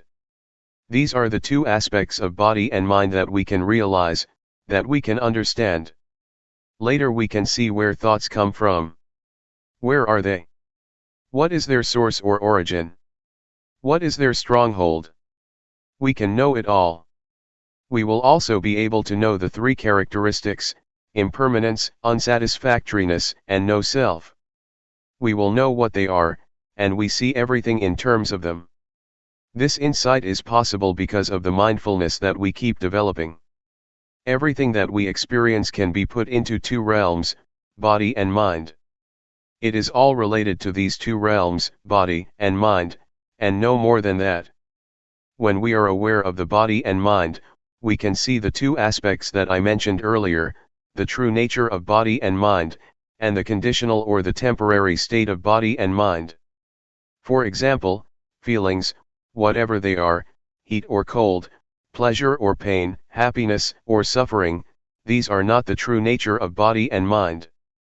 They are just the temporary states or conditions that keep changing. This reality or insight will reveal itself. These are the insights that keep coming to the mind. Be attentive to your practice. Do not bother with the practice of other people, looking to see how they practice, or how long they practice, or how well they practice. Don't worry about whether you yourself are practicing rightly or wrongly. Just keep knowing. Just maintain awareness. Just stay mindful. All your problems will be solved on their own. After you have progressed to a certain extent, you will find that many problems just disappear on their own, like drowsiness or scattered thoughts, etc. Mindfulness is the only fundamental of the practice. Just stay firm with mindfulness or awareness. There is no more than that. With mindfulness, the factors in codependent origination can come to their end. When you have contact with the world and have feelings, they will not produce defilement or any consequences. They just stop there if you have mindfulness. But if you do not have mindfulness, they will produce other factors. So just let the progress of codependent origination stop at the stage of feeling, and there will be nothing more. Once insight into body and mind arises, delusions appear, and the truth will reveal itself. After you have insight into body and mind, another insight will result, the understanding of conventional reality and the ultimate truth. With that, greed, hatred and delusion are reduced. You achieve insight into the three common characteristics of impermanence, unsatisfactoriness, and no self. Again, this will reduce greed, hatred, and delusion dramatically. These are the results of the practice. They are the insights that will occur on their own. That's why I always say that the practice of mindfulness is the perfect formula of meditation. It is perfect in every step, every stage of the practice. There is no more than that. All virtues, all teachings are included in the practice of mindfulness. Be it training in higher morality, training in higher concentration, training in higher wisdom, compassion, loving kindness, generosity, endurance, etc. These are all virtues that you have already practiced through mindfulness meditation. In fact, the key teachings or the key virtues, according to Buddhism, are just a few, just a handful. July 11, 1997. Letting go. What we are doing now is following our Master, the Supreme Master, the Buddha, who developed this meditation a long time ago. He used his body and mind as the text or scripture for studying the Dhamma through cultivating awareness of the body and mind. Apart from the body, we should also be aware of feelings, thoughts, and mind objects. Mind and body are like a sutra that covers a lot of subjects, a lot of knowledge that we should know. We are able to learn about heaven, hell, happiness, suffering, morality, concentration, and wisdom, from our body and mind through awareness cultivation. The causes of disturbances and problems in this world are in the realm of body and mind. On the other hand, the cause of peacefulness and happiness can also be found in the realm of body and mind. I need not explain more about this, but I would like to talk about the practice. The practice can be done by cultivating awareness of the body. Please try whatever techniques that can be used for awareness cultivation. Actually, what Luangpor Teean taught is very up to date, never obsolete, very modernized, and suitable for the modern age. This method is a universal one because everybody has body and mind. All of us have the same properties, regardless of nationality, language, race, gender, etc. We all have the same properties of body and mind. Just try to breathe in and breathe out with awareness. When you breathe in, be aware of that in breath, when you breathe out, be aware of that out breath. And we will become one. Breathe in and breathe out. Let's try breathing in and breathing out. If we have awareness, all of us will become one. Otherwise, we are different people, behaving differently in our own way. Awareness, mindfulness, or the breath, are all things we already have, so they are not difficult to practice. The awareness of breath and the awareness of the body's movement are the same. So how can we achieve awareness? Nothing can keep us from cultivating awareness. The only factor is ourselves. If we practice, awareness can be developed, it depends on us. We have already done many things, chantings, devotions, offerings, performing merits, studying scriptures, etc. Another thing that we should do is practice meditation. What Zhuangyan Monastery has done is to follow the path of the Buddha, encouraging people to practice meditation. Although not many people are interested, it is a good activity. Other Buddhist practices such as offering food to the monks, offering materials to the temples, observing the precepts, or studying the texts, are not lacking in society. What we lack is awareness. We have problems regarding the body and mind. We suffer because of body and mind. Greed, hatred, and delusion arise because we do not know how to deal with body and mind properly. For example, delusion occurs when the eyes or ears make contact with a sight or sound, and we are not aware. When you have awareness, forgetfulness and delusion just disappear. They are opposites. When awareness arises, the forgetfulness cannot stand. It just disappears. I would like to ask all of us, which, up till now in our lives, has been more powerful, awareness or forgetfulness? It is not difficult for awareness to arise if we start counting on ourselves. Buddhism starts from the individual, transforming the individual first. You need not change the environment or to ask the environment to change at the outset. So if you keep cultivating awareness, you will find the answers to your problems by yourself. The truth about body and mind will no longer exist. I would like to speak briefly for your benefit. We need to let go of everything regarding the mind. Regarding the body, we should learn how to reduce physical suffering and treat it properly. In other words, mental suffering can be reduced by letting go, but physical or bodily suffering has to be reduced by treatment. For instance, when it is hot you have to stay in the shelter and so on, because it is the physical suffering, but if it is mental suffering, you have to let it go. I would just like to encourage you to practice. This temple is a suitable place for teaching and practicing meditation. I like this place very much. We can practice or walk without mosquitoes. In my temple in Thailand, when I moved hand, I have to keep the mosquitoes away, but here it's very easy. So it is a suitable place that provides a good environment for practice. I do not know whether you benefit from this place or not, but I myself benefit a lot. My health is much better and I also have good ideas. 3 years ago, I had interesting ideas, and I put the talks into a small booklet about the Dhamma. Since my talk has to be translated, it can't be continual because I have to pause for the translation. So I only say about 50% of what I would like to.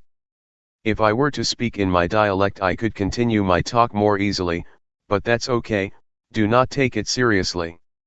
It's better to have a question and answer session. I have to go tomorrow, so this is your last chance. Question: what should I do when I have no thought during the practice, and what should I do when I am aware of my body's movements but all kinds of thoughts arise simultaneously? Answer: what you should do is be aware of the thoughts that arise, that's all.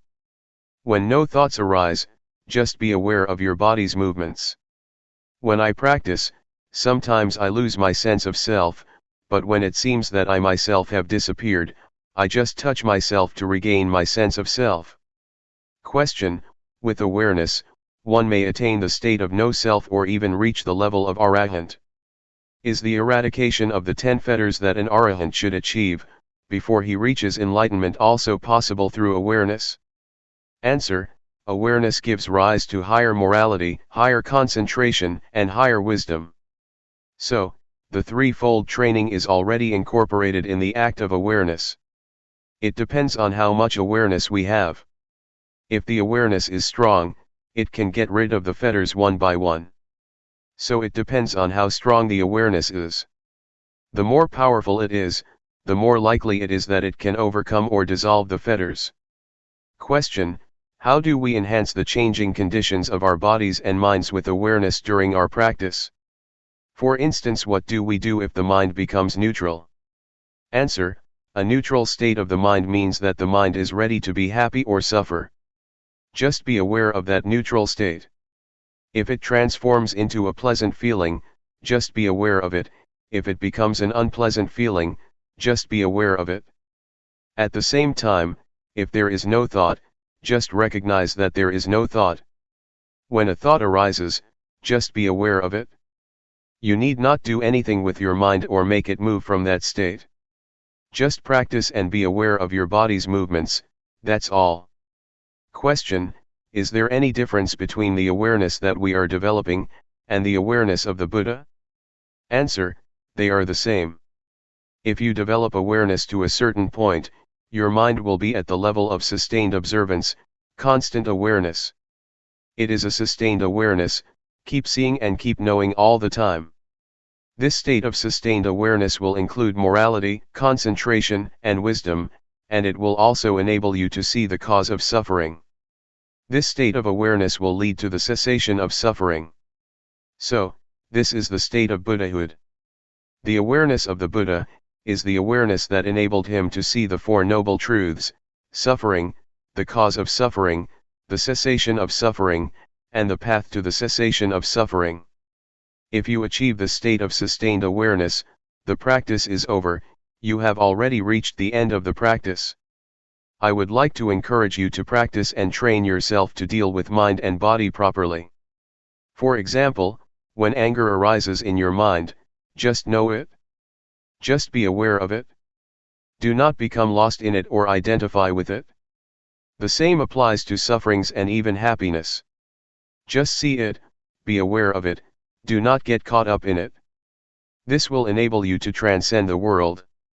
You will still live in the world and interact with people, but you will be above the influence of the world. Question: is it alright to use wisdom to penetrate greed that comes on very strong and repeatedly, instead of just being aware of it as Luangpor suggested? Answer: it is alright for you to penetrate it like that. In fact, awareness itself can be transformed into an act of penetration. If you penetrate, you can see how impermanent, unsatisfactory, and selfless greed is. Yes, it is alright. Greed is the desire to have more. If you work and get $7 an hour, you want more, $10 or $15. That is greed. But if you work and get money in return, say $7, and just concentrate on the work you do, that is not greed. Greed is a desire that arises in the mind, not the act of working to earn your living. July 12, 1997. An outline of the insight. I am just repeating an old story, because this is the old path that the Buddha walked a long time ago. It is the single path, the supreme path, that we should walk for our well-being. That which finds the path is mindfulness. Mindfulness will tell you the right path. It is the mental eye that sheds light for you while you are traveling on the path, and it will tell you whether you are walking on the right path. In fact, mindfulness is not out of the realm of body and mind. The more we are aware, the more we are able to understand the body and mind. After we are aware of the body and mind over and over, we will have insight into them. Previously, you took body and mind as yourself, as belonging to you, but once you have insight into body and mind, you see them as they really are. We use mindfulness or awareness as the eyes for us, to look into the body and mind, and the truth will manifest itself. This will enable us to understand the nature of body and mind, to see and understand why the body and mind do good or bad, to understand the sickness or the suffering of body and mind, and to see the conditions or the factors that give rise to these sufferings. It also enables us to understand the activities, the temporary state or conditions, of body and mind. These truths will manifest themselves to us. Insights occurs to us like a door that is opened. Once it is opened, we can look and see inside, and everything inside is clear to us. So, when we have insight into body and mind, the truth of body and mind will be apparent. We will see the sufferings of body and mind, and we are interested to see what else come after them. We keep seeing, and keep knowing the truth regarding body and mind, step by step. The truth just goes, and we just follow it as it opens or manifests itself to us one by one. It is like when we study and have an understanding of the subject, the understanding keeps increasing because one leads to another. Insight is like that, it expresses or manifests itself, and we just follow it. Our body is not ours.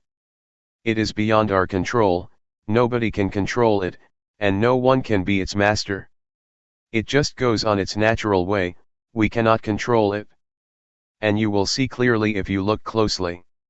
You will be aware that feelings and sensations are constantly arising. There are feelings and sensations at every moment. Please do not think that feelings just happen when you feel tired or exhausted. They occur all the time and happen every moment. They arise and cease, continually. The continuity of sensation is like a flow. In fact, we have already suffered enough from this continuity. Moreover, we still bring other sufferings into our minds.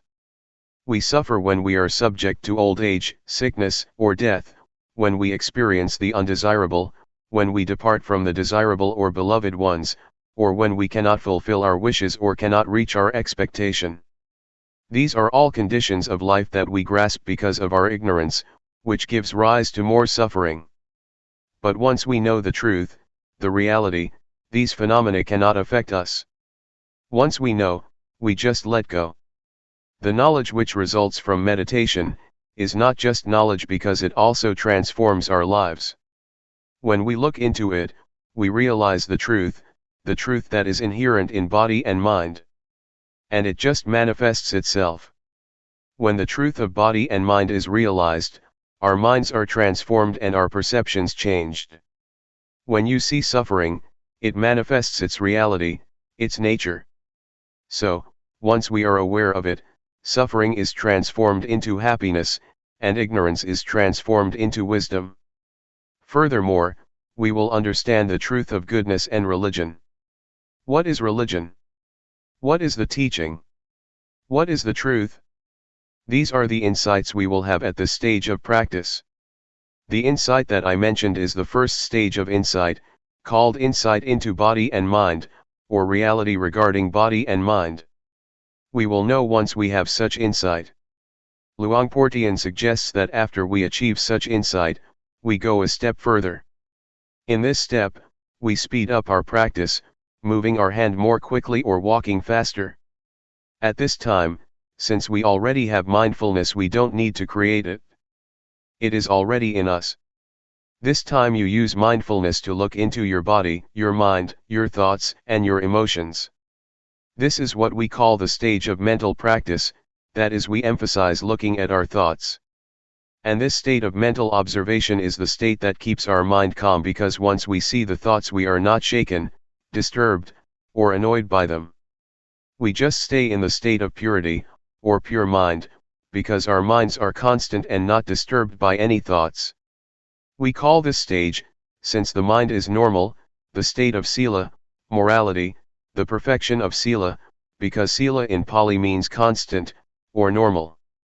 Since our mind is not disturbed, shaken, or moved by any thoughts, it is called concentration.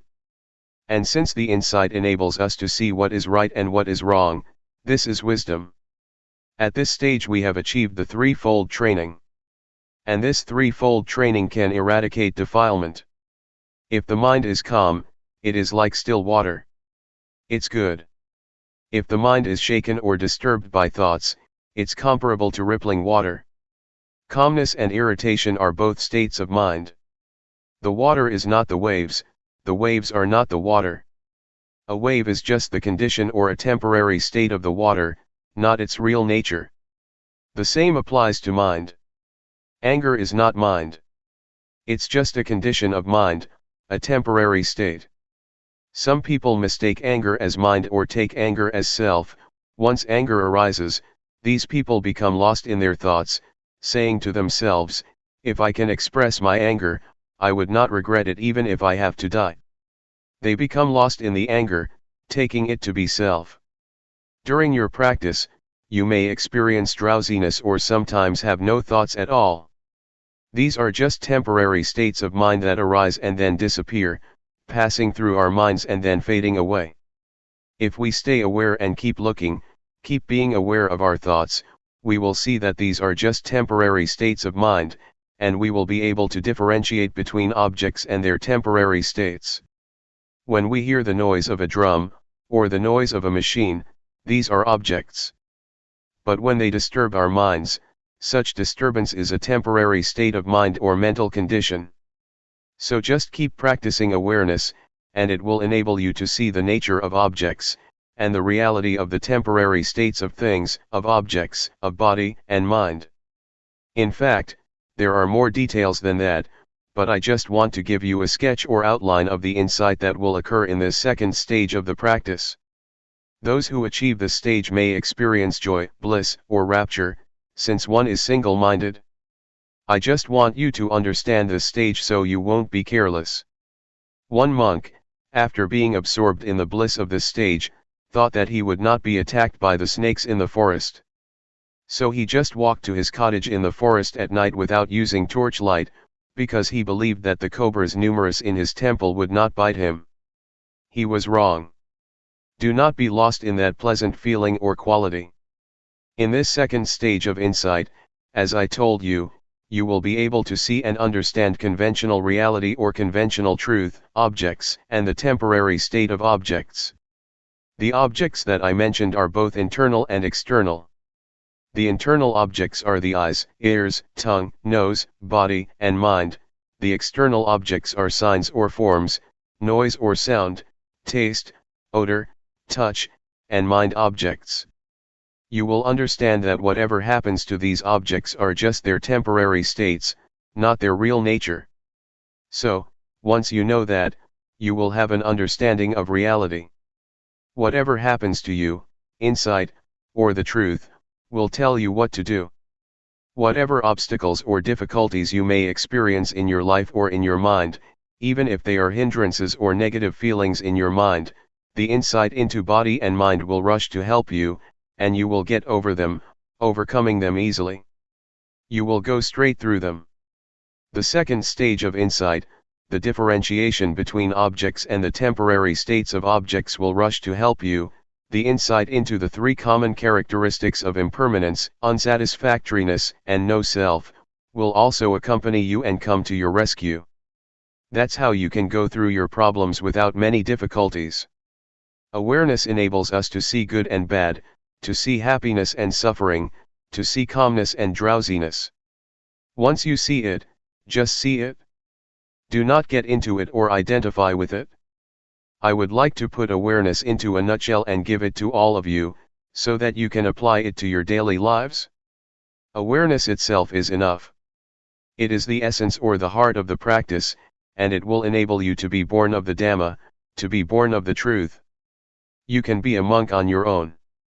In our chanting, there is a word in Pali, Saddhammasho. Saddhammasho means that the monks, or the Sangha, are born of the Dhamma, of the realization of the truth. So, if you have realized the truth and your life is born of the truth, you are already a monk or a part of the Sangha, the noble community. Awareness is the only fundamental for the practice that we can rely upon. In the beginning, we start our practice with mindfulness; in the middle or in the process, we depend on mindfulness or awareness; in the end, the goal or the destination is still mindfulness. So, mindfulness is not only the path but also the goal. Mindfulness shows us the path, the proper path, to live our lives. And this enables our minds to be transformed, or born of the Dhamma. That is why I say, you can be a monk, a bhikkhu, a real bhikkhu, not just one in uniform. If you look at the time of the Buddha, a lot of his disciples became enlightened first, or in my words became monks first, and then were ordained by the Buddha. Almost half of the great disciples of the Buddha attained enlightenment before receiving ordination. That's why I said that we can be monks if our minds are born of Dhamma, or if our minds are supported or sustained by Dhamma. You need not have a robe like me to be a monk or a bhikkhu. It is normal that awareness at this stage can be regressive. But once you arrive at a certain stage, it will stay unchanged. At this stage, you have to continue your training until you arrive at the stage where you need not train yourself anymore. Asakha means the state of mind that requires no further training. Those who arrive at the state of asakha, the state of mind that requires no more training, have reached the state of arahant. What Luangpor is chanting are the verses that the Buddha preached to his mother in heaven. That's all for now. I would like to say